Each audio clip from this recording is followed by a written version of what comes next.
ಕೆಲವ್ರ ಜೀವನದಲ್ಲಿ ಯಾವಾಗಲೂ ಕಷ್ಟನೇ ಇರುತ್ತೆ.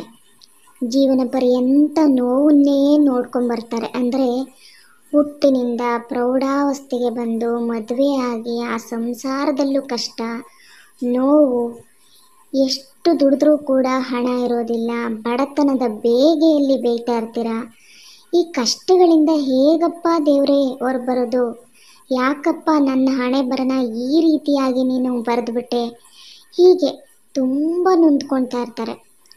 ಮನೆಯಲ್ಲಿ ಕಿರಿಕಿರಿ, ಗಂಡನಿಂದ ಕಾಟ, ಮಕ್ಕಳಿಂದ ನೆಮ್ಮದಿ ಇರೋದಿಲ್ಲ, ಕೆಲಸ ಮಾಡುವಂಥ ಜಾಗದಲ್ಲೂ ನೆಮ್ಮದಿ ಇರೋಲ್ಲ, ಕುಟುಂಬದಲ್ಲಿ ಅಂದರೆ ಅತ್ತೆ ಮಾವನ ಕಾಟ, ಮೈದನ ನಾದಿನಿಯರ ಕಾಟ, ಹೀಗೆ ಸಮಸ್ಯೆಗಳ ಸರಮಾಲೆಯೇ ಇರುತ್ತೆ. ಅಂಥವರು ಹೇಗಪ್ಪ ನಾವು ಹೊರಗಡೆ ಬರೋದು? ಯಾಕೆ ನನಗೆ ಮಾತ್ರ ಈ ಥರ ಕಷ್ಟ? ನಾನು ಹುಟ್ಟಿರೋ ಹಣೆ ಬರನೇ ಸರಿ ಇಲ್ವಾ? ನಾನು ಹೇಗೆ ಈ ಕಷ್ಟದಿಂದ ಹೊರಬರೋದು? ನನ್ನ ಕಷ್ಟಕ್ಕೆ ಅಂತ್ಯನೇ ಇಲ್ವಾ ಅಂತ ತುಂಬ ಜನ ಅಂದ್ಕೊತಾ ಇರ್ತೀರ. ಆದರೆ ಈ ದಿನ ಆಷಾಢ ಮಾಸದ ಮಂಗಳವಾರದ ದಿನ, ಅದ್ಭುತವಾದಂತಹ ದಿನ.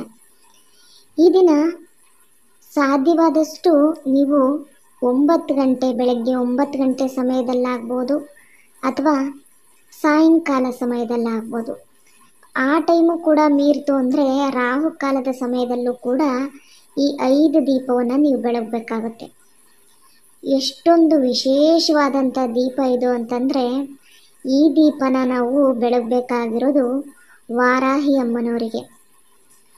ನಿಮ್ಮ ಹತ್ತಿರದಲ್ಲಿ ಯಾವುದಾದ್ರೂ ವಾರಾಹಿ ಅಮ್ಮನವರ ದೇವಸ್ಥಾನ ಇದ್ದರೆ ನೀವು ಆ ತಾಯಿಗೆ ನಮಸ್ಕರಿಸ್ಕೊಂಡು ಈ ದೀಪವನ್ನು ಬೆಳಗಿ. ನಿಂಬೆ ಹಣ್ಣಿನಿಂದ ದೀಪವನ್ನು ಮಾಡಿಕೊಂಡು ಬೆಳಗಿದ್ರೆ ನಿಮ್ಮ ಕಷ್ಟಗಳು ಆ ದೀಪದ ಬತ್ತಿ ಸುಟ್ಟು ಕರಗಿ ಹೋಗೋ ರೀತಿ ನಿಮ್ಮ ಕಷ್ಟಗಳೆಲ್ಲ ಆ ತಾಯಿ ನಿವಾರಣೆ ಮಾಡ್ತಾಳೆ.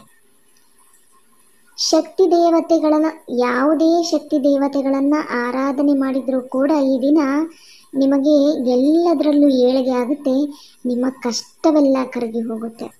ಆದರೆ ಈ ದಿನ ಸಾಧ್ಯವಾದರೆ ನೀವು ದುರ್ಗಾದೇವಿಯನ್ನು ಆರಾಧನೆ ಮಾಡಿ, ಇಲ್ಲ ವಾರಾಹಿ ಅಮ್ಮನವರನ್ನ ಆರಾಧನೆ ಮಾಡಿ, ಬನಶಂಕರಿ ದೇವಿಯನ್ನು ಆರಾಧನೆ ಮಾಡಿ. ಒಟ್ಟಾರೆಯಾಗಿ ಶಕ್ತಿ ದೇವತೆಗಳ ಆರಾಧನೆ ಮಾಡೋದ್ರಿಂದ, ಶಕ್ತಿ ದೇವತೆಗಳಿಗೆ ದೀಪ ಬೆಳಗೋದ್ರಿಂದ, ನಿಂಬೆ ಹಣ್ಣಿನ ದೀಪವನ್ನು ಬೆಳಗೋದ್ರಿಂದ ವಿಶೇಷವಾದಂತಹ ಫಲ ನೀವು ಅನುಭವಿಸ್ತೀರ.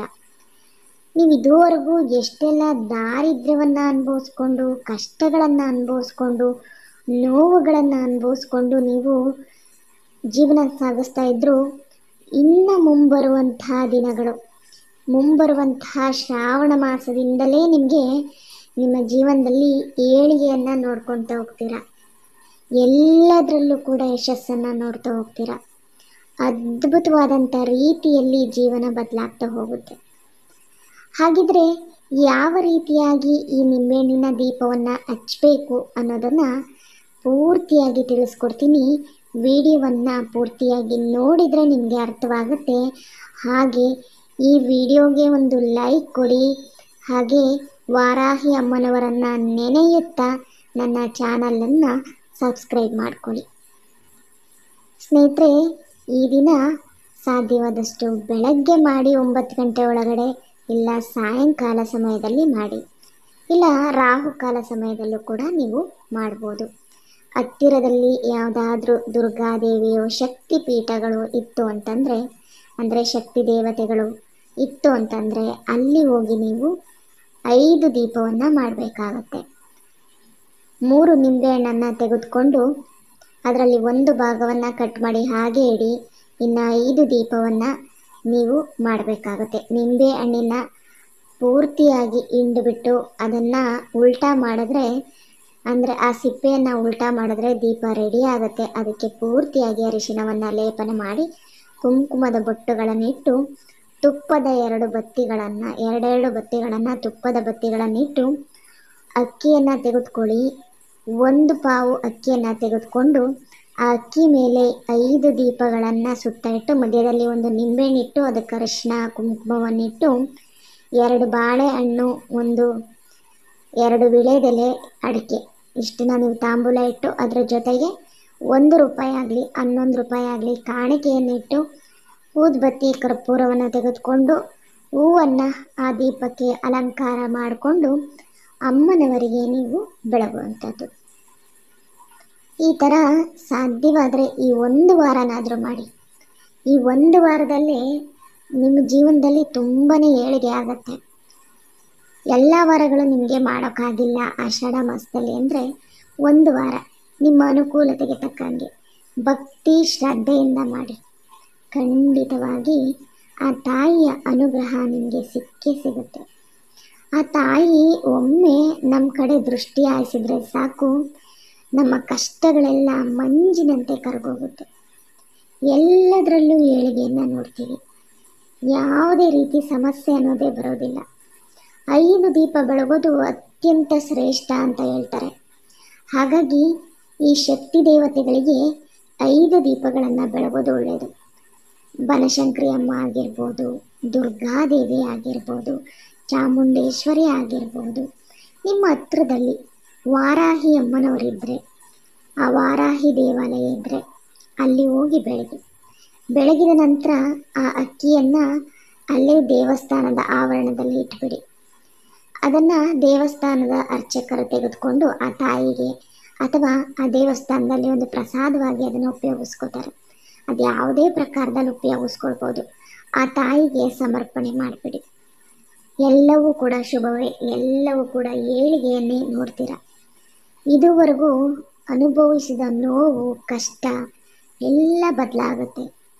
ಮುಖ್ಯವಾಗಿ ಆ ತಾಯಿಯ ಅನುಗ್ರಹದಿಂದ ಕುಟುಂಬದಲ್ಲಿ ನೆಮ್ಮದಿ, ಸುಖ, ಶಾಂತಿ, ಸೌಖ್ಯವನ್ನು ನೋಡ್ತೀರ. ಯಾವುದೇ ರೀತಿ ಕಷ್ಟ ಇರೋದಿಲ್ಲ, ಹಣಕಾಸಿನ ಸಮಸ್ಯೆಗಳಿರೋದಿಲ್ಲ, ಎಲ್ಲದರಲ್ಲೂ ಏಳಿಗೆ ನೋಡ್ತೀರ. ವೃತ್ತಿ ಜೀವನದಲ್ಲಿ ಆಗ್ತಿರುವಂಥ ಕಿರಿಕಿರಿ ಸಮಸ್ಯೆಗಳಿಂದ ಹೊರಬರ್ತೀರ. ಅಂತಹ ಅದ್ಭುತವನ್ನು ನೀವು ನೋಡ್ತೀರ. ನೀವು ಮಾಡಬೇಕಾಗಿರೋದಿಷ್ಟೇ, ಭಕ್ತಿ ಶ್ರದ್ಧೆ. ನೀವು ಸ್ವಚ್ಛವಾಗಿರಬೇಕು. ನೀವು ಭಕ್ತಿ ಶ್ರದ್ಧೆಯಿಂದ ಏಕ ಮನಸ್ಸಿಂದ, ದ್ವಂದ್ವ ಮನಸ್ಸಿಂದ ಮಾಡಬೇಡಿ ಯಾವುದೇ ಪೂಜೆಯನ್ನು. ಏಕ ಮನಸ್ಸಿಂದ ನಿಮ್ಮ ಚಿತ್ತ ಆ ತಾಯಿಯ ಮೇಲಿರಬೇಕು. ಆ ತಾಯಿಯ ಮೇಲೆ ಭಕ್ತಿಯಿಂದ ನೀವು ಮಾಡಬೇಕು, ನಂಬಿಕೆಯಿಂದ ಮಾಡಬೇಕು. ಖಂಡಿತ ಆ ತಾಯಿಯ ಅನುಗ್ರಹ ನಿಮಗೆ ಸಿಕ್ಕೇ ಸಿಗುತ್ತೆ. ಅದರಲ್ಲಿ ಯಾವುದೇ ರೀತಿಯ ಅನುಮಾನ ಬೇಡ. ಈ ದಿನ ತಪ್ಪದೆ ಈ ದೀಪವನ್ನು ಬೆಳಗಿಸಿ ನಿಮ್ಮ ಕಷ್ಟಗಳನ್ನು, ನಷ್ಟಗಳನ್ನು ದೂರ ಮಾಡಿಕೊಳ್ಳಿ. ಸ್ನೇಹಿತರೆ, ಈ ವಿಡಿಯೋ ನಿಮಗೆ ಉಪಯುಕ್ತವಾಗಿದ್ದರೆ ಈ ವಿಡಿಯೋಗೆ ಲೈಕ್ ಕೊಟ್ಟು ಸಹಕರಿಸಿ, ಸಬ್ಸ್ಕ್ರೈಬ್ ಮಾಡಿಕೊಳ್ಳಿ.